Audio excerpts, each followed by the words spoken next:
iwe iwe kenekwa m ọnụ because na asị onye na-eto ọ na-amụta. This our brother teaching here has really helped me. Not just when you ask kwa kambia na-ewetakwali ya ọnụ ọ bụ na osi na wede. Biko amara m na-enwe ihe dịka Abagana Ambush. So na this video can only for the very first time. Biko ka anyị try ya na-eweta some of the things that we enlighten our people more in terms of history. Amara m na onwe ihe dịka Abagana Ambush anụbeghị ya before. Biko n'ododo enwekwa some historical event ọbụla unu chọ. Biko tiri me na comment section share ekwu ya to our brother say okay na kuzie something like this na ndị mmadụ na like ya. I believe na most of people in this video for the first time is hearing this thing again because somebody like me anụbeghị ya before. Yotago asị ihe onye na mara ọkalịlị ya. Biko n'ododo na video nwanne anyị nwoke na repeat kwa ọzọ. Unu asịzina nọ na aba mba na comment section. Take the message and leave the messenger alone. Biko no do ekwuchakwanụ m godin. Inunu go maka Abagana Ambush. O were ọnọdụ na 31st of March 1968. 58 years ago ka ọ kpọtụrụ na Abagana. Inunu go maka ya. Mgbe a na-anụ ọgụ Civil War. Yes, Nigerian Biafran Civil War. Mgbe ahụ ka Abagana Ambush kpọtụrụ. Ọ bụrụ na inunu bene maka ya ngwakpo ute oche nso. Kpachanye data na fonu gị bịa nso dịka nsi wee nụ n'akụkọ dịka nsi wee mee research. That is essence of history. Maka na ọtụtụ n'ime anyị dịka mụ nwa na-ekwukwu ya ma ọtụtụ n'ime anyị na-enene n'efele mba ụwa n'oge ugbu a anyị anọrọ mgbe o mere mana that is essence of history. Anyị gụtara ya nụtụ ya dịka esi wee kụ ya. Ngwa gee ntị ọfụma. 1968 ka nke a kpọtụrụ. Yes, Abagana Ambush. Mana before ngawa n'iru ịma ihe ambush mmadụ ịdakpu ma ọ bụ otu ọbụla ịdakpu otu ma mmadụ ibie na-eyighị uche na-amaghị ama ọnya ambush. Oyibo wee na-ekwukwa na ambush bụ surprise attack. O rutere n'ụbọchị afọ dịka m na-ekwu na Tuesday anụnwa na-abịa 31st of March 2026 ka ọ ga-eme exactly 58 years ihe anụnwa mere dịka m na-ekwu eketa Tuesday anụnwa na-abịa 31st of March ọ ga-eme exactly 58 years ọ kpọtụrụ na 1968. Yes, na Abagana otu agha Nigeria a na-akpọ Second Division of Nigerian Army ha mee njikere having conquered military man Ọnịcha mana ebe ndị ọzọ wee tụlụ ugo wee na-anachighị Enugu. Ịma na moto ọnwụna na-anachighị Enugu turu Anambra ị ga-agafe Abagana dịka ụzọ si wee dị mgbe ahụ. Ha wee jikelu onye nọ n'isi bụ General Murtala Muhammed. Odogwu nwoke anyị na-afụ na 20 naira note maka ndị amara ya ije weta 20 naira note ị na-anyị ga-afụ General Murtala Muhammed. O nwekwa mgbe ọchị Nigeria mechie anara ọchịchị n'aka ike wee memina ndụ ya.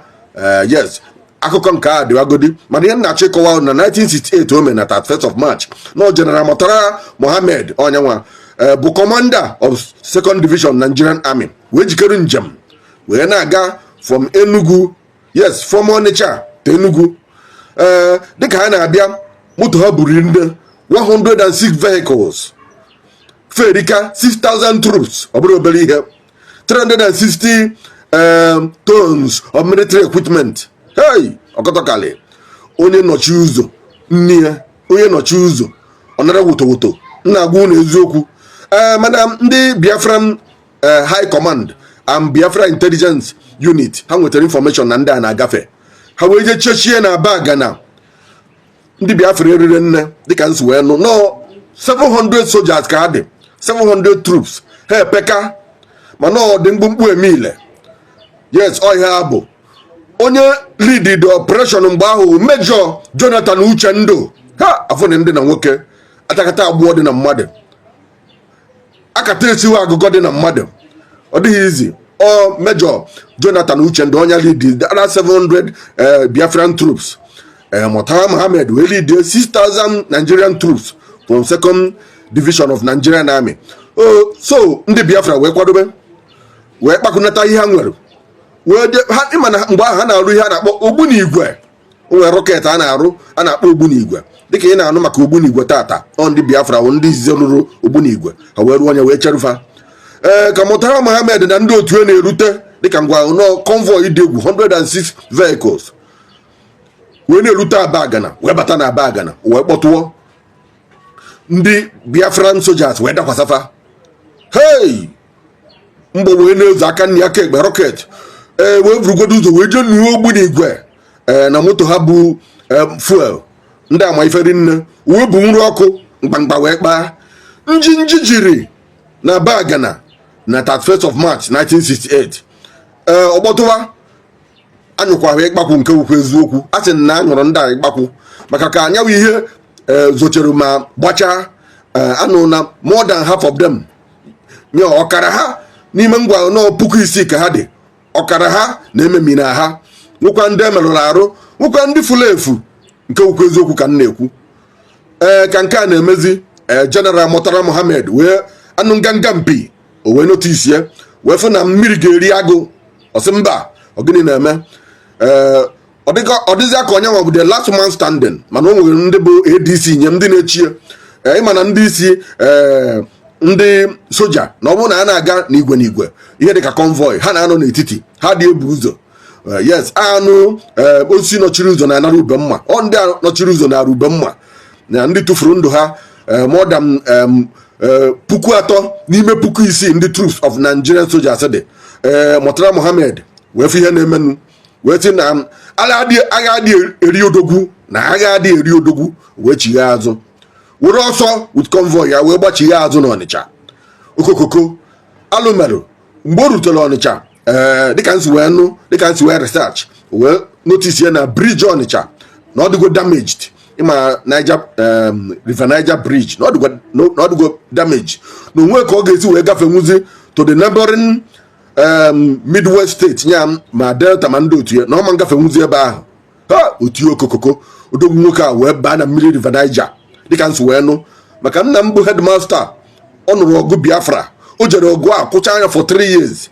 Mgbe ọ natalụ nne ebere oke akwa, nne ebukwerie obere nnukwu akwa wee fụ ka ọ dịzi ka nwagharị ngamusụ tachaghị arụ, mana akụkọ nke a dịwagodo ụbọchị ọzọ. So headmaster na-agwa m na Murtala Muhammed rutezi na River Niger ọwụ na briji agbarigo, o wee tụọ omimi wee gwuo mmiri gafee that River Niger wee bazie Delta steeti. Nke ukwu eziokwu ka m na-agwa gị. So nwoke ma wụ odogwu nke ya. Ndị Biafra na onwe ha odogwukwa. Ekene gị maka na-esie ya ike. Ọ ka o si wee kpọtụ na 31st of March 1968.